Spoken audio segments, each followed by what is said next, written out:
good, man. I got this new little tool. Greetings and welcome back once again. The baby, I don't know what that was just so funny. The baby just saw a vulture, but we call it jonker. So my daughter keeps talking about it's a baby jonker, which I don't know why that's funny. Certain weird things just sound funny to me. Like a jonker is, of course, what do they call it? A vulture. A baby junker. But it's also a slur kind of that you use to name someone behavior who is less than desirable, who are toxic, because crows are toxic in the sense that their job is to eat the garbage off the dead animals. They're the vacuum cleaners, like the pigs, and they're the vacuum cleaners of the earth. So if you call someone a junk crow, that's not a very good thing to say. But I don't know why baby junker is just so funny. I'm sorry, I just had to before I turned on the camera. No, baby pumpkin don't sound as funny as baby junker does. I don't know why. No, I mean the baby junker was the size of a baby pumpkin. Oh, it was the size of a baby pumpkin. I'm sorry, y'all. Welcome. I said let me talk to y'all when I drive in. That was 3 days in a row. On our way in, we have the shout out to everybody who gave us a shout out. Yeah, yesterday's meal was tantalizing. We tore that curry chicken up. But now y'all made me forget. Oh yeah, so we was gonna talk about are Israelites. What did I say? Are Israelites setting a good example? That's a question. Now, I put it like that because that's a question. When I look out in the landscape, I'm gonna tell you why I asked this question. I was on something that I'm not on, someone's live that I usually don't sit, but for some reason I'm sitting there listening to this live. It's not a usual thing. And all of a sudden in the live, a biblical question comes up. And then it was weird to me because somebody made a point, although he made the point and he was stammering, so he was kind of inebriated. But he made the point of whether or not asking the person, did they keep the Sabbath or they keep the Shabbat? And the person was like, it's in the Bible, it's in the Ten Commandments. And so it was weird to me, I guess, in this space and time to see like a room full of people like stumbling as to whether or not this was really there, like whether or not it was really in there. So they're like, well, find it. So they're on Google and they're looking it up. And then one of the people who's a well-known person, says, a comedian, says, I'm gonna tell you like the Israelites the street, and that took me aback because I was like, of course, if you're in New York or you're from New York or certain areas, that it's common to see Israelites on the street with the Bible and all this stuff. And so he's like, read, and I'm like, wow. And I'm thinking to myself, so finally they do find it and they do see that it is in the Bible about the Shabbat, and then they get into a whole argument about that. And it had me to thinking, what type of example, even though this is something that's been on my mind for a while, what type of example is being set by those who proclaim, who embrace, who say they are Israelites? Is it a good example? Is it a bad example? In what spaces is it good and bad? On the internet, in your daily lives, when you encounter one, have you encountered one? What taste did they leave in your mouth? Would you give a report or bad report? You know how even when you pay your phone bill now, they're like, can we get a review on that?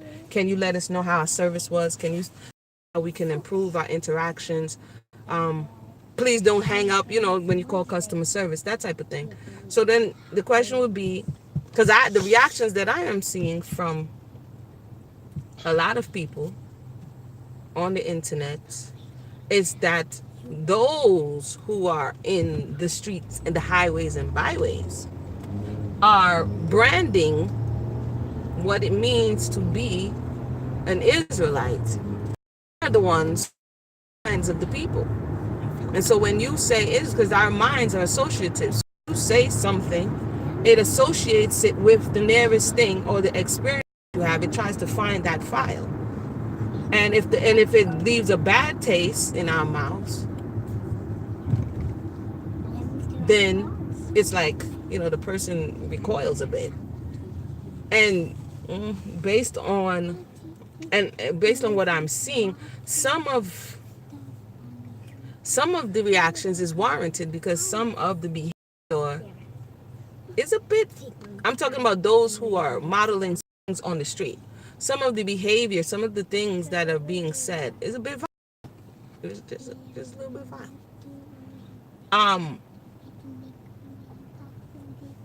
And sadly, that's what people are taking with them. I know some people are going to be like a little bit in their feelings about this, but the question is, when you look at ancient Israel, the statement, that's not a question, but when you look at ancient Israel, what example did they set in their community according to what was left on record? How did those who were around about them see them? And how did they if you look back at the story, relative to, let's just begin, just being a stranger on a continuum in a space where what you are, the laws that you are following makes you an outcast, that in itself, and it says you're going to be a peculiar treasure, so that makes you peculiar to the people. We see in some spaces that pressure of being peculiar, that pressure of standing out, had some of the patriarchs and matriarchs choose to assimilate as opposed to reject the culture that was round about them, to take the pressure, to kind of relieve them of the pressure that they were feeling from, the dominant society, right?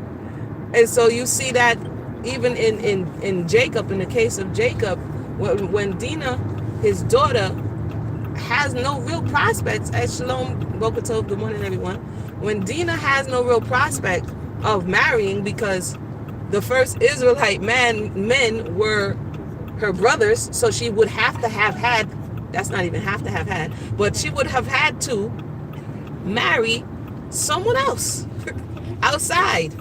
You understand? So the question is whether or not she was going to marry, and if so, how was that going to work?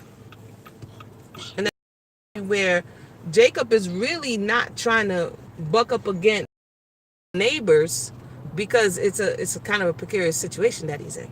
And you see him telling Simeon and Levi, like, yo, what did you do that for? You're going to call X, Y, and Z. Israelite, and subsequently his children were the first Israelites, and this was the behavior, the first behaviors that was recorded. From there we see a lot of other behaviors that were questionable. The other nations looking to see, how can we take them down? What are the things that we can use to exploit them? So Israel, to a certain degree, has always been in a position where they are either being exploited, or that if they get into the place where they can govern themselves to a certain degree, then they exploit others. Like, if we're going to be honest, then we can move forward. If we're not honest, then we can't move forward, right? So we can and the reality is, if you're not living in a vacuum, and if you're living in a society, as always, like where the stranger is among you, or you are the stranger among others, then there's going to be a perception. Now the question is the perception based on truth, or is the perception based on what someone is making up? So for instance, if I say the word Amish community, they are a peculiar community amongst a wider nation. But when you think of Amish, what are you thinking of? When I think of Amish, I think of cheese, milk, organic food, wood-structured homes. You know what I mean? Because this is what they have built. This is what they have become known for. But when you think of Mormons, then you think of polygyny, you think of Utah. This is what I'm thinking of, because you're looking for the nearest thing that's going to connect you to community. I'm sorry, I hear ambulance. I'm trying to see where they're coming from. So we have several peculiar communities that are amongst us. When you think of what's the name, Jehovah's Witness, right? That's another peculiar community. You think of Watchtower. You think of people knocking on your door. You think of people standing around with signs. That's what I think. I don't say you, me. Now the question is, okay, we have another peculiar community, Israelite. When you think of Israelite, what do you think of? Hey, good morning. Good morning. What's going on? When you say Israelite now, another peculiar community amongst a wider demographic of people, what do you think about? What comes to your mind? If yelling, screaming, YouTube, even before YouTube it was yelling and screaming, that means that's the most. They gonna have to move over. Homeboy trying to come through. And they ain't moving over, you know. The ambulance is trying to come through and they over here. Hey, they still in the lane. Move over, homesies.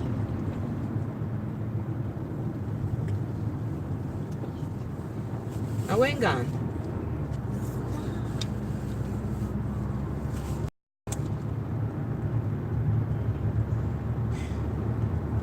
I'm sorry, y'all. It's my big thing in the way. Let me try to move out of the way so he could get to where he going.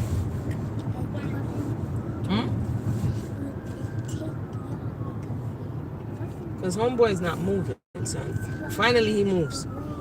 Go on, Mr. Making Nice ambulance.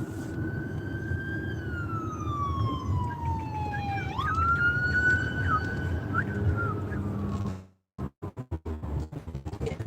We pray that whoever is in need, that they are all right. Yeah. So that came to my mind. That I say that to say, for those who just joined us, it came to my mind when I was watching just randomly, and then the biblical things came up, and I was like, okay. And then I'm listening, and I'm like, the first thing that comes to this mind is read, and I'm like, okay.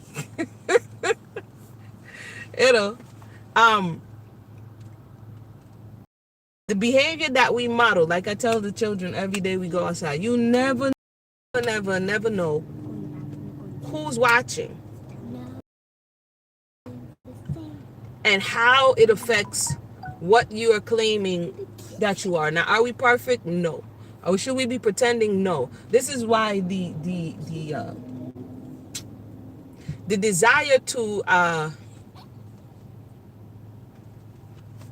gonna read that in a park.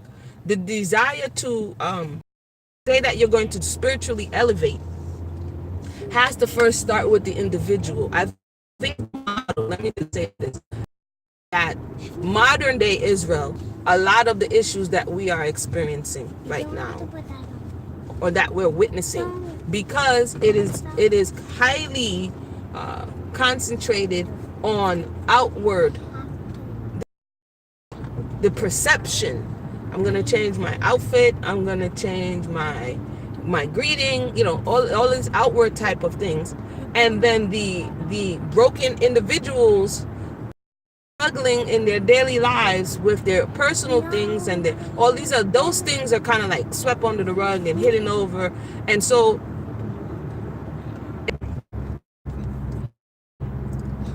Oh, yeah, the thing in the life. Anywho, you're gathering all of the people together, and they haven't done the work. It's something that I keep talking about, and I will continue to talk about. It's something that I've seen for umpteen years. They haven't done the work, and when the test comes, it falls apart, and then the people who've been onlooking and watching you they become disenchanted. They become disappointed. They become all of these things to say, "Aha! I told you," because it's not a light matter to say and to proclaim that you represent the Creator. It's like the Catholic Church. They say that they are the rock upon which Peter's church was built and all this stuff like this, right? And they're going to take it to the divine, and then they're going to petition on your behalf, right? And so the people are like, okay, Catholic Church person, you're supposed to be doing all these things. And then now all that's coming out is the exploitation of young people who were in your care because you put in some unnatural laws of celibacy. You see what I'm saying? And because you have not gotten things for yourself and put yourself in a position of power, what are you going to do when you're corrupt? You're going to corrupt, absolutely. You're going to exploit those who you are in power over. This is the human condition. And what a lot of people do is hide behind the divine, hide behind the creator, and take power that people are using to put in that direction onto themselves. The Christian church is doing the same thing, where the pastor is exploiting the flock financially, the pastor is exploiting the flock emotionally, right? And so I don't think it's any different anytime you give someone power and you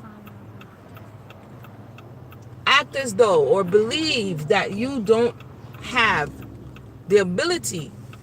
I gotta get limes, y'all. I gotta make juice for today's thing. Back to the store again. Think that you don't have the ability to communicate and to be in touch with and to receive information or direction, then you put yourself in a position to be exploited. You put yourself in a position to. Now, is there order? Absolutely. Is there, if you're subscribing to the text, if you're subscribing to the Torah, there is order. Creation has order. Everything has order.